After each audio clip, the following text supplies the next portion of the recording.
Martino, and I'm an occupational therapist with the Pembroke Public Schools. I'm here today with Catherine Jarrett, a physical therapist with the Pembroke Public Schools, and Jennifer Farron, another occupational therapist from the Pembroke Public Schools. And we've been asked to put together a series of videos to help the teachers with kids with their fine motor skills and letter formations and teaching them correct handwriting.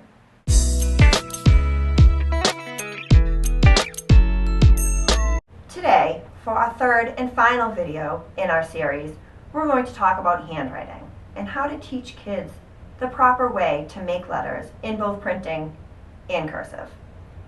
One thing you want to make sure your kids is ready for handwriting. You don't want to just start a handwriting lesson when the kids are up and about and kind of all over the place. You do want to make handwriting fun. So we have some ways today that I'm going to show you to make handwriting fun. It doesn't need to be boring. It doesn't need to be sitting down with just a book and a pencil and copying. Let's just try to make it fun, and you'll see better results in everyone's handwriting. The first activities you want to do when you're having your kids warm up to handwriting is whole body movements. In our second video in our series, the fine motor video, we talked about numerous ways to get your whole class up and moving prior to seated work. Review that video.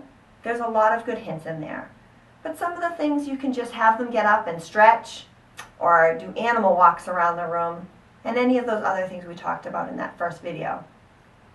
Once the kid's whole body is warmed up, you can then come back to the chairs and do some hand warm-ups.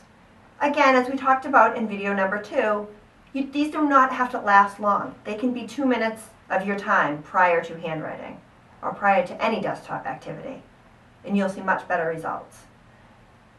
After the whole body movements, you want the kids seated in their seat and do some hand warm-ups.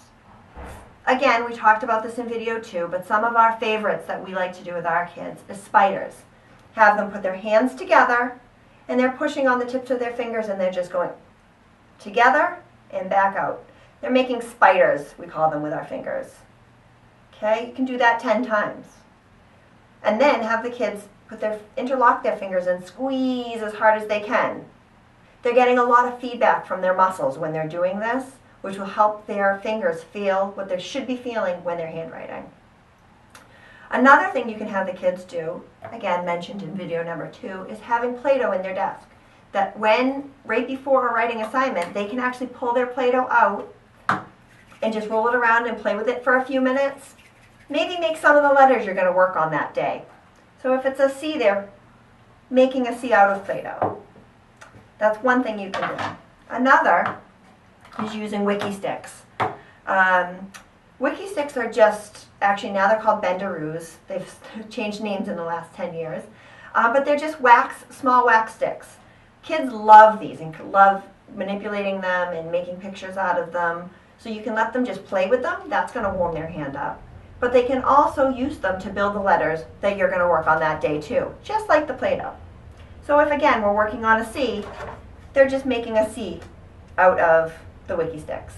I'm going to talk about how to make the wiki sticks a functional activity for handwriting in the next section of this video. But this is just for the warm-ups.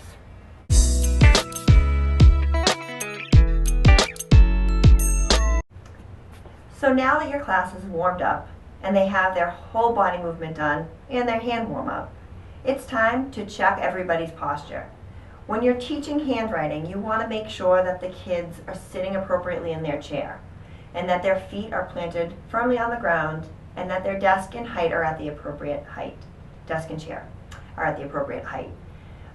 We talked about this again in video 2, so you can go back to that video again. But you really want good posture when you're doing handwriting. The other thing is their pencil grip. Make sure everyone's holding their pencil correctly at that point.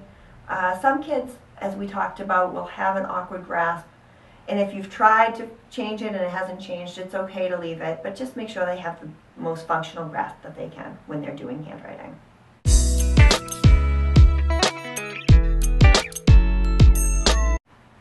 So now we're warmed up and posture is correct and pencil grip is correct and we're ready to start printing. The first thing we're going to talk about is the printing, and then we'll get into cursive. With printing, we like to use a program called Handwriting Without Tears. Some districts use it. Here in Pembroke, we had it for a while, and then some teachers didn't really like the paper that came with it, and so kind of went away from it. You don't need to use the paper to use the concepts and language. A lot of kids that have trouble figuring things out on their own or motor planning really need the verbal direction on how to form each letter. And it is imperative that when you're teaching handwriting, whether it's cursive or printing, that you actually teach the correct formation, starting with letters at the top. Really encourage all your kids starting in kindergarten to start their letters at the top. Handwriting Without Tears comes with a cute little song that you can have your class sing that is, where do you start your letters? At the top. That will get them to remember that that's where they start. No letters in printing should be starting at the bottom. That's one thing to really correct from an early age. Once they get into bad habits, it's going to be very difficult to break. So with Handwriting Without Tears, they really take groups of letters and teach them. So they take magic C letters first. I'm going to talk a little bit about the magic C letters and give you some fun activities you can do to help the kids learn the formations. A child, by the end of first grade, should be able to close their eyes and form a letter on a piece of paper without even thinking about it. It might not be in the space where you want it to be, but it should look a little bit like the letter, and they should be forming it correctly.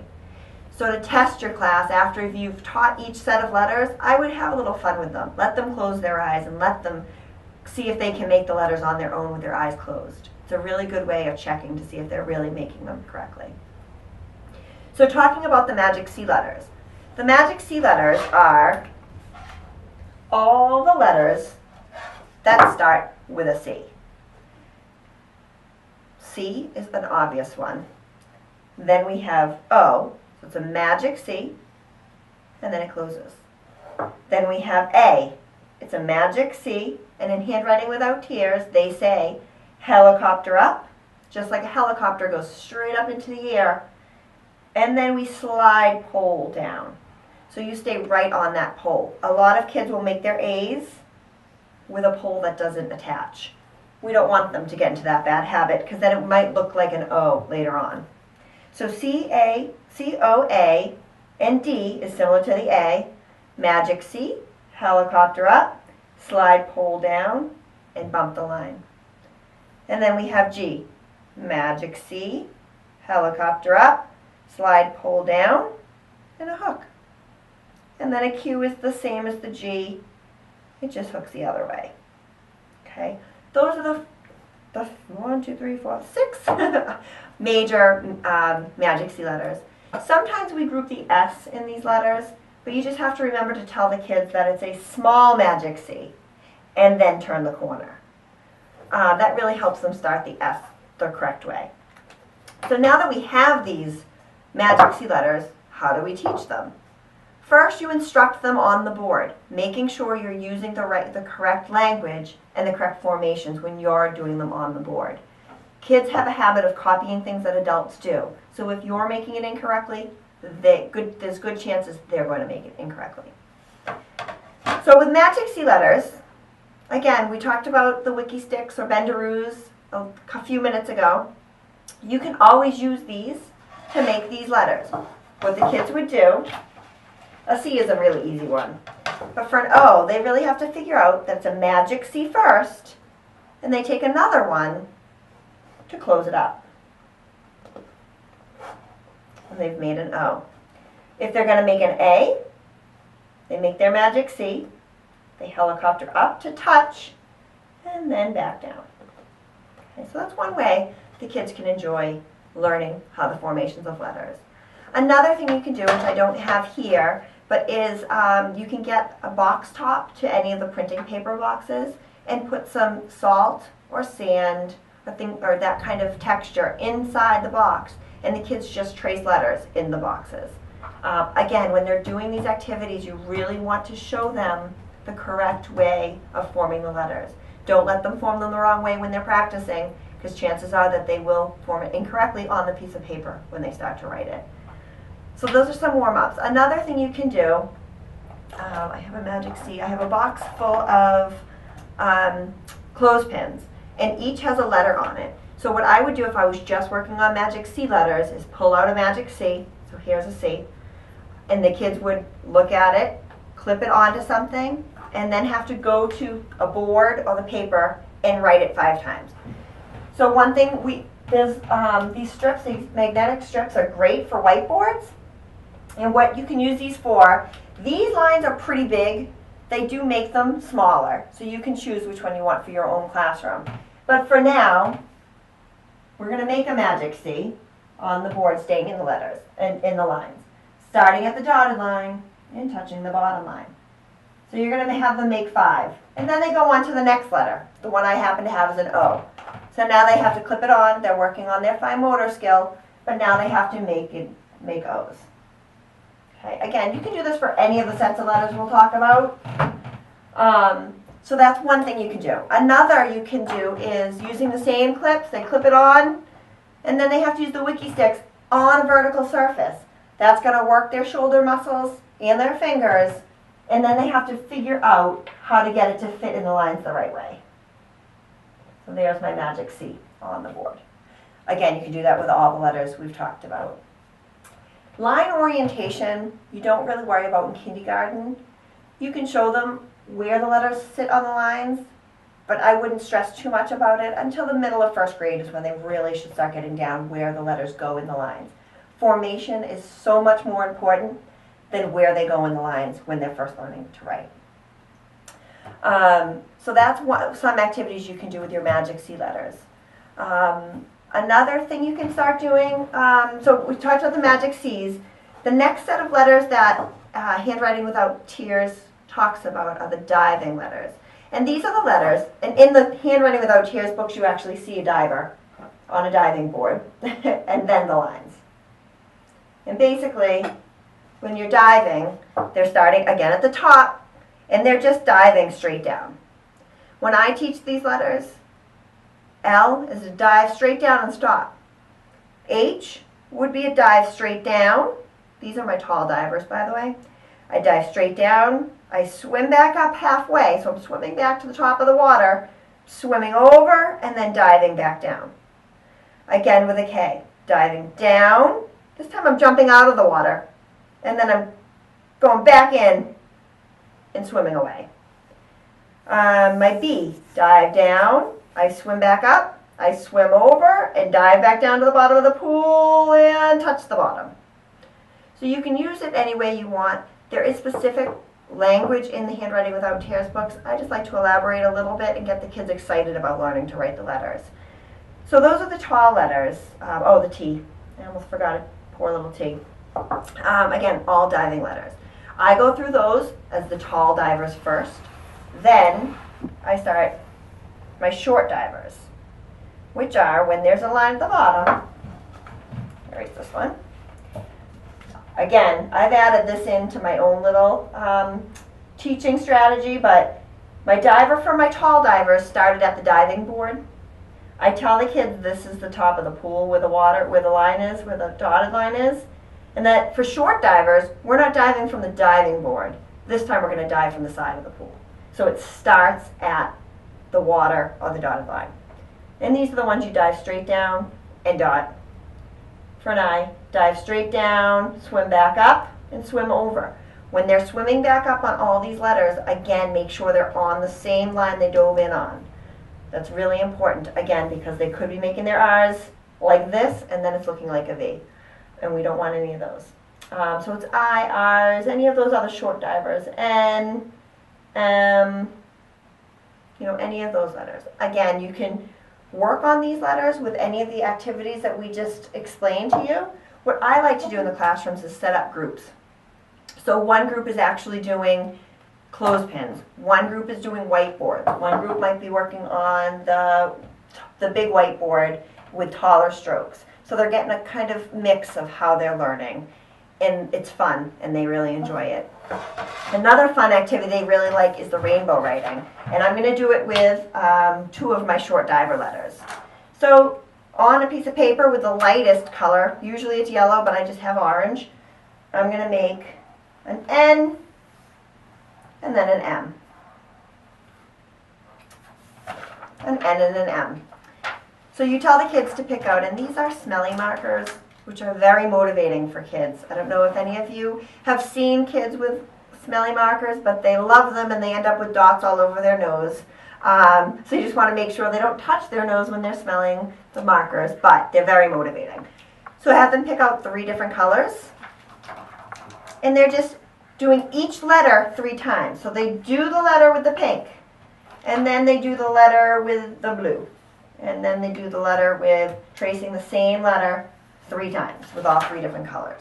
You want them to do 1 letter at a time so that they really get down that formation of the letter before they move on to the next letter. A lot of kids will take their green and just do green, green, green, green, and then go back and do pink, pink, pink, pink. No, we want them to do 1 letter at a time. And again, kids love this and love what it smells like when it's finished. Again, you can use the Play-Doh to make any of these letters. You can make the Wiki stick.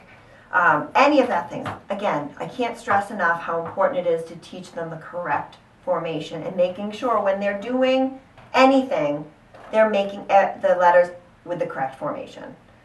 When you see them with a bad habit, try to break it early. It's going to be really tough to break after 2nd grade.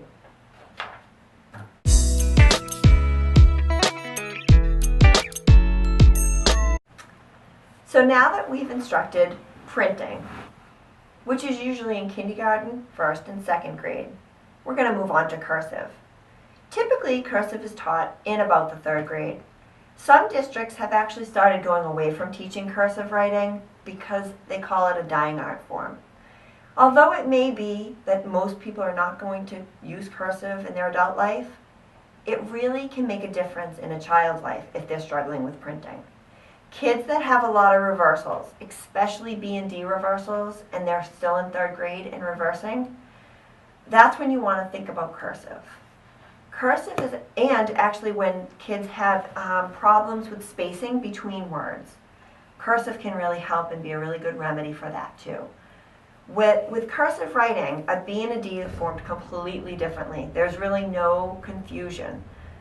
And also, there's a natural break between each word. So it reminds the student as soon as the break happens, that's when you space. So usually kids on OT or that have struggled with handwriting, cursive becomes their mode of writing. And if cursive is a struggle for them, then we go to typing. That's the natural progression of things. Most adults these days do type. So when the OT in your district or a teacher recommends typing for a child, listen to them. They may really know that it's a lot easier to type and that functionally in life, most of us type. But let's talk about cursive first. One thing that I'm seeing a lot of lately, because it's the dying art form, quote unquote, is that there's not really good instruction on cursive. When we were in elementary school a long time ago, teachers would sit for a good half an hour and teach each letter individually, which really helped us as adults have nicer handwriting and nicer cursive writing. I think nowadays, because there's so many other things for you all to teach, you don't have as much time to teach cursive. And that's okay. But what you want to make sure you do is just don't hand a child a book and have them try to figure out how to make a cursive letter on their own. It can be really, really frustrating for a child. If you think of cursive, it's almost like when you have a maze. You've all seen those mazes where there's a string attached to 3 different people and going to balloons, and you have to try to follow the string to the right balloon.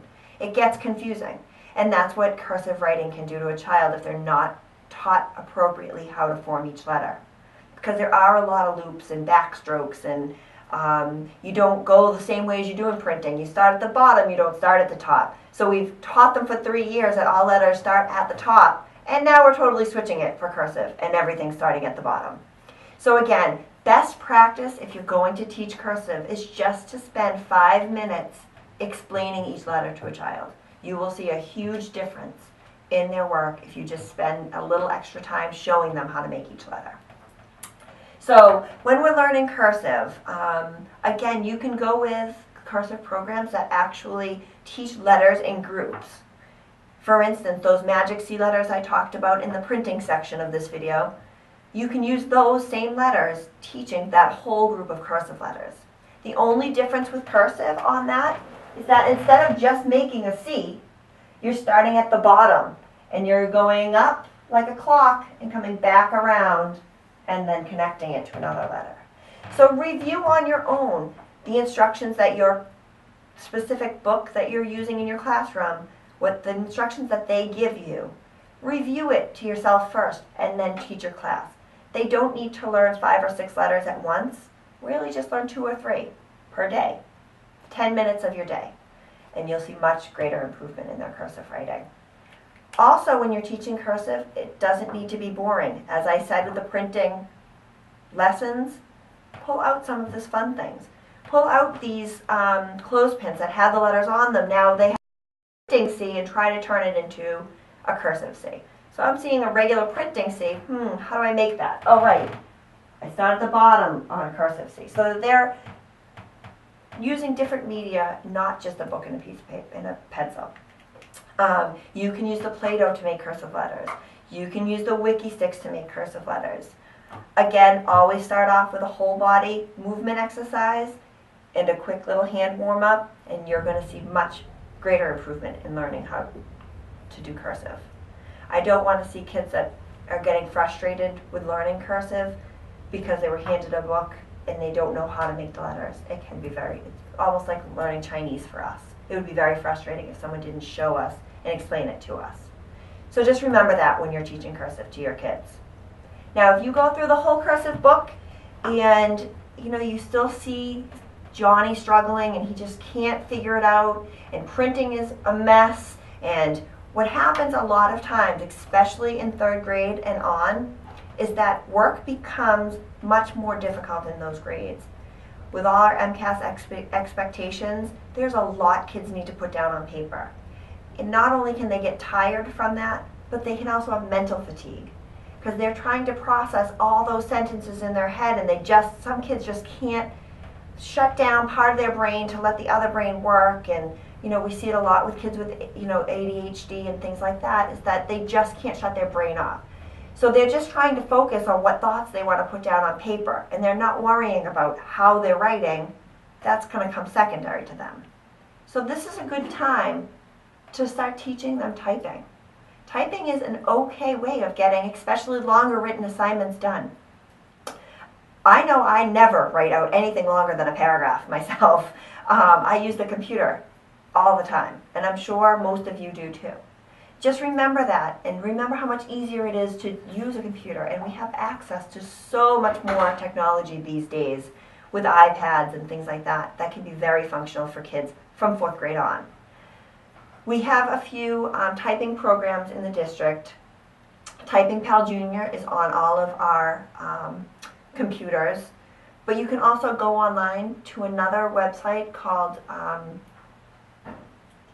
Dance Mat Typing. Sorry, I blanked out for a minute there. Dance Mat Typing. If you Google that, it will come up, and it's actually a little cute learn to type program. It doesn't save your child's progress, so you have to kind of remember where they were, what letter they were working on. Again, just like the formations of the letters, you want to make sure they're learning to use both hands on the keyboard. It's not just about typing. They need to be using both hands. Some kids will struggle with isolating their fingers to get to all the different keys. As long as they're using 2 hands, they're going to be a lot quicker as adults.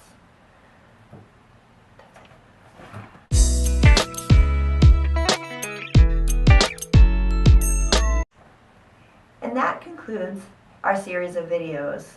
I hope you enjoyed watching them and got a few helpful hints within your class. Just remember, when in doubt, you can always ask the occupational therapist or physical therapist in your district before having the child evaluated.